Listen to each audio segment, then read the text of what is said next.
AMS TV के सभी दर्शकों को सनत जैन का नमस्कार। आज हम बात करेंगे केजरीवाल की जमानत याचिका और जमानत पर। केजरीवाल की जमानत पर आज भी सुबह से सुप्रीम कोर्ट में बहस हो रही थी।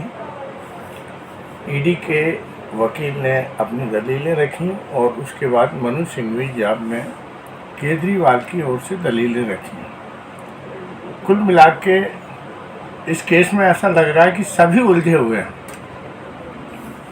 ईडी उन्हें जमानत देने का विरोध कर रही थी और जिस तरीके से वो अपनी सफाई में कह रही थी कि हमने सही काम किया है और जो हमें बयान मिला और उसके बाद जो हमने कार्रवाई की तो वो अपनी कार्रवाई को सही ठहराने की कोशिश कर रहे थे।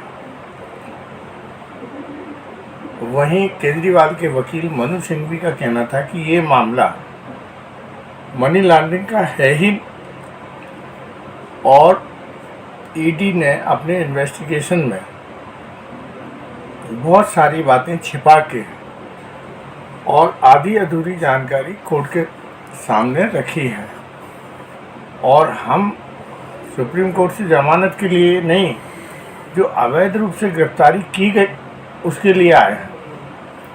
मतलब वो PMLA एक्ट के तहत जमानत याचिका पर बहस नहीं कर रहे थे, वो बहस कर रहे थे कि जो ईडी ने अवैध तरीके से हिरासत में ले रखा है ये PMLA का मामला ही नहीं बनता है और गिरफ्तारी अवैध की गई है, तो हम उस पर बहस कर रहे हैं। वहीं सुप्रीम कोर्ट ने भी कन्फ्यूजन में थी कि हम किस मामले की सुनवाई कर रहे हैं। सुप्रीम कोर्ट का यह भी कहना था कि हम अंतरिम जमानत दे सकते हैं। आप अंतरिम जमानत पे बात करें, अंतरिम जमानत पे बहस करें तो अंतरिम जमानत के लिए हम सोच सकते हैं, लेकिन आप तो कह रहे हो कि ये मामले अवैध हिरासत का है और ये दोनों मामले अलग अलग हैं।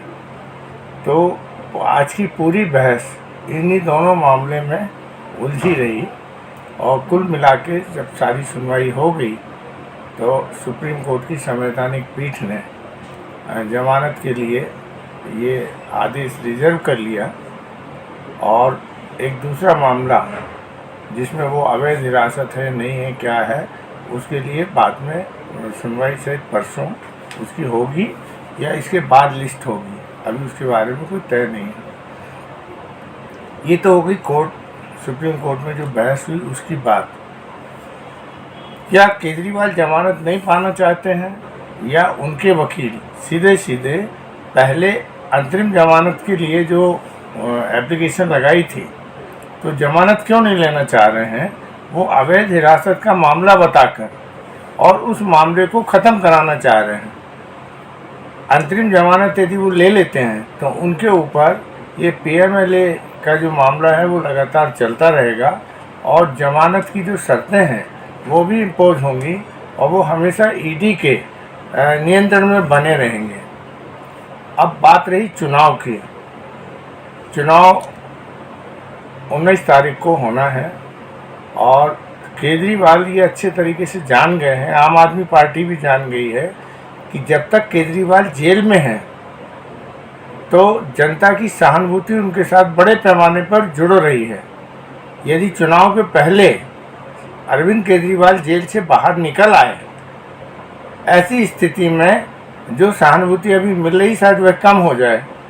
तो आज केजरीवाल को और आम आदमी पार्टी को ये लग रहा है कि चुनाव के और 10-12 दिन रह गए हैं और ये चुनाव जो है जेल में रहते हुए हो जाए और ये मामला अब इतने दिन जमानत नहीं मिली तो आगे भी नहीं मिलेगी तो कोई दिक्कत नहीं है। और सुनीता केजरीवाल जो दिल्ली का चुनाव प्रचार कर रही हैं उसमें उन्हें बड़ा रिस्पांस मिल रहा है। तो आम आदमी पार्टी के लिए दिल्ली के मुख्यमंत्री अरविंद केजरीवाल का जेल में जाना अब उनके लिए राजनीतिक रूप से फ़ायदेमंद हो रहा है। इसलिए जानबूझकर आज मामले को इस तरीके से उलझाया गया कि जमानत को लेने में कहीं कोई मनु सिंघवी साहब जो केजरीवाल साहब के वकील हैं तो वो बहुत ज़्यादा उन्होंने जमानत पर रुचि नहीं दिखाई। उनका कहना था कि ये चूँकि अवैध हिरासत है और हम अवैध हिरासत के मामले को लेकर सुप्रीम कोर्ट में आए हैं और हमें उस पर निर्णय चाहिए। तो ये मामला टल गया है। केजरीवाल चुनाव तक जेल में ही रहना चाहते हैं। राजनीतिक रूप से उन्हें जेल में रहने का जो फ़ायदा मिल रहा है, दिल्ली की 7 सीटों पर इंडिया गठबंधन और आम आदमी पार्टी के बारे में जो एक सहानुभूति की लहर चल रही है, इस लहर को चुनाव तक बनाए रखना चाहते हैं। वहीं सुप्रीम कोर्ट के सामने भी ये दिक्कत है कि अभी तक ईडी के जितने भी मामले सामने आए हैं, तो वह ईडी के मामले में जब तक ईडी सहमत नहीं होती है जमानत के लिए, तब तक वो जमानत देते नहीं हैं। तो जस्टिस खन्ना जो हैं, वो आज भी उन्होंने काफ़ी क्वेश्चन ईडी के वकील से भी किए, राजू साहब से, और काफ़ी उन्होंने मनु सिंघवी साहब से भी किए। और मुझे लगता है कि तीनों लोग अपनी अपनी जगह उलझन में फंसे हुए हैं, जिसके कारण इसके फैसले में विलम्ब हो रहा है कि जमानत सुप्रीम कोर्ट दे तो कैसे दे, किस मामले में दे, अवैध हिरासत में ले। तो कुल मिला के मामला ऐसा पेचीदा हो गया है कि उसमें अब जो राजनीतिक फ़ायदा है जमानत नहीं मिलने का, वो केजरीवाल के पक्ष में जा रहा है। और केजरीवाल भी चाहते हैं, या बचाव पक्ष के वकील भी चाहते हैं कि भाई हम इस मामले में पीएमएल के ही तहत यदि हमें सुप्रीम कोर्ट से कोई फैसला मिलता है तो वो दीर्घकालीन होगा, और अंतरिम जमानत के रूप में यदि हमें जमानत ले भी ली तो ये हमारे लिए आगे चल के तकलीफ देह होगी और कई साल तक मुकदमे लड़ने पड़ सकते हैं। तो अब ये लड़ाई पहुंच गई है कि यदि पीएमएल में कोई फैसला आता है और अवैध हिरासत मान ली जाती है, तो फिर ये मामला यहीं कहीं ख़त्म हो जाएगा। और यदि अंतरिम जमानत ले ली तो फिर पीएमएलए एक्ट के तहत ही आगे मुकदमा चलता रहेगा। तो इसी बात की लड़ाई आज सुप्रीम कोर्ट में देखने को मिल रही है। पहली बार ऐसी स्थितियां बनी कि जिसमें सुप्रीम कोर्ट ने पिछली सुनवाई में भी कहा था कि आपने अंतरिम जमानत की याचिका लगाई कि नहीं सुप्रीम कोर्ट में। तो मनु सिंघवी साहब ने कहा था नहीं, ये तो हमारी क्लाइंट की जो है अवैध गिरफ्तारी की गई है, अवैध हिरासत में है, तो हम उसके लिए सुप्रीम कोर्ट आए हैं। और उसी पे उन्होंने बहस करना शुरू करी थी। और बाद में बीच बीच में अंतरिम जमानत की बात भी आती रही है कि वो कोर्ट में एप्लीकेशन लगाएं और हम अंतरिम जमानत पे तो विचार कर सकते हैं, लेकिन अवैध हिरासत है या वैध हिरासत है, इसको लेके सुप्रीम कोर्ट भी बचना चाह रही थी, ईडी भी बचना चाह रही थी। लेकिन मनु सिंघवी साहब इस मामले में अपने क्लाइंट के हित के लिए या जो भी दीर्घकालीन है, तो उनका मानना है कि ये पीएमएल का मामला था ही नहीं और उनके क्लाइंट को ज़बरदस्ती पीएमएल में फंसाया गया है। जो बयान और जैसी कार्रवाई पीएमएल एक्ट के तहत करनी चाहिए थी, वो कार्रवाई भी ईडी ने नहीं की है। और इसका फ़ायदा निश्चित रूप से मनु सिंघवी साहब उठाना चाह रहे हैं। और तथ्यों के साथ जो सुप्रीम कोर्ट में पहली बार तथ्य सामने आए हैं, तो जैसा कि उनके संजय सिंह के मामले में कि वहाँ पर एक गलती हो गई कि वहाँ जमानत ले ली, तो जमानत लेने से ये हुआ कि अभी वो मामले से फ्री नहीं हुए और अभी उनके ऊपर मामला नहीं होते हुए सुप्रीम कोर्ट में जमानत मिल गई।